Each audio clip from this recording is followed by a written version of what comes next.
laaɗo barke ngol ɗo kawrugol kadi ngol Allah hawridini en e mum ko kawrugol baɗagol barke.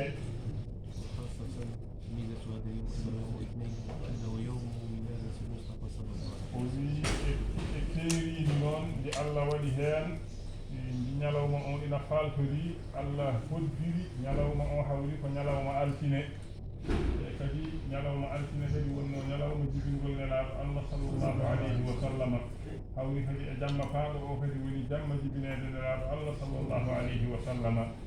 والمسلمون في العالم كله يحتفلون بميلاده. wi juulɓe ɓe ɗo ɓe mbaawi wonde e aduna o fof eɓe ndenda mawninde jibingol nelaaɗo Allah sallallahu alayhi wa sallam. لكن أصحاب سيدي أحمد التجاني يحتفلون به كل يوم. kono noon almuɓe cheikhana ahmada tidiani radiallahu taala anhu ɓen kam wona ñande mawlidude tan mawninta jibinede nelaaɗo sallah sallam ɓen kay kala ñalawma eɓe mawnina jibinede nelaaɗo Allah sallallahu alayhi wa sallam. نصلي عليه صباحا وعشية ومساء. sabi kamɓe almuɓe tidiani ɓe kala ñalawma eɓe juula e nelaaɗo Allah sallallahu alayhi wa sallam subaka e fitiiɗe fofof. وهذه خاصية ولله الحمد. ko wi ɗum ɗo noon ko keeriiɓi walillahi lhamdu nde Allah waɗani tijaniyankoɓe. كما قال صلى الله عليه وسلم سيدي أحمد التجاني. o wi hono no nelaaɗo Allah sallallahu alayhi wa sallam wiiri wonande cheikhana ahmada tidiani radiallahu taala anhu. أصحابك أصحابي. o wiima ashabuka ashaabi almuɓɓe maɗa ɓe ko almuɓɓam wondiɓe maɗa ɓe ko wondiɓe am. وتلامذتك تلامذتي. almuɓɓe maɗa ɓen ko almuɓɓam.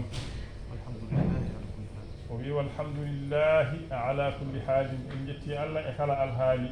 ونحن جد سعداء هنا اليوم. o wi kamɓe noon hannde eɓe belti weltare mawnde e oɗo ñalawma. التقينا بحبيبنا سيدنا. o wi addani ɓe weltade noon ko ɓe kawri e oɗo ñalawma e jiɗo maɓɓe jinnaɗo maɓɓe. عارف بالله. o wi eɓe gandina kadi ko neɗɗo mo ganduɗa ko ganduɗo Allah masha Allah.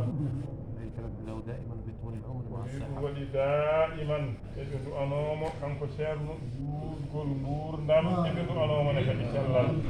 بارك الله له في جميع حركته وتحركاته. eɓe ñaago Allah kadi daiman nde Allah waɗantamo barke e dendagal bille makko e dendagal beeƴale makko e alhaali makko fof.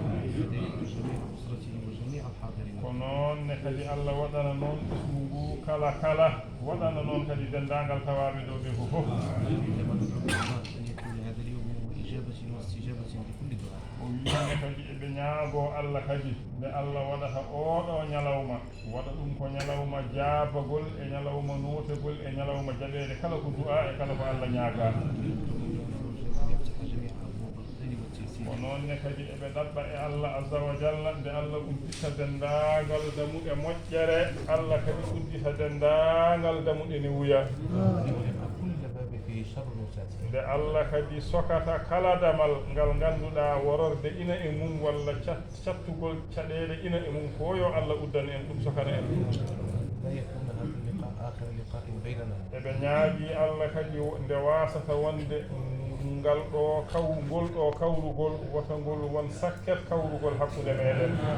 ذلك بين بعضكم وبعض. ko noonne kadi enen e koye meɗen goto fof wota ngol ɗo kawrugol won sakket kawrugol hakkude mum e goɗɗo o. أهنئكم مرة أخرى بهذه المناسبة o الكريمة. wi kadi ha hande nde omo waɗa en tahni'a omo weltinira en e oɗo munasaba mawlidi nabii sallllahu alayhi wa sallam kadi laawol gongol. ونقول لكم جميعا جزاكم الله omo خيرا. wiya en enen fof yo Allah yoɓ en moƴƴere ko ɓuri moƴƴude ko yoɓata. ونطلب منه عز وجل أن يرفع عنا هذا الوباء والبلاء. eɓen ɗaɓɓa e makkone kadi kanko Allah azza wa jalla nde Allah ɓamtata gamen oɗo jarabi jahowɗi leydi he e aduna he Allah ɓamta ɗum ha laaɓa.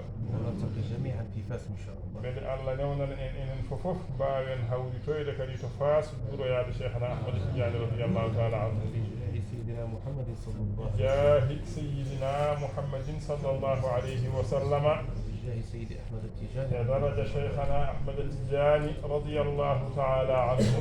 السلام عليكم. والسلام عليكم ورحمة الله تعالى وبركاته.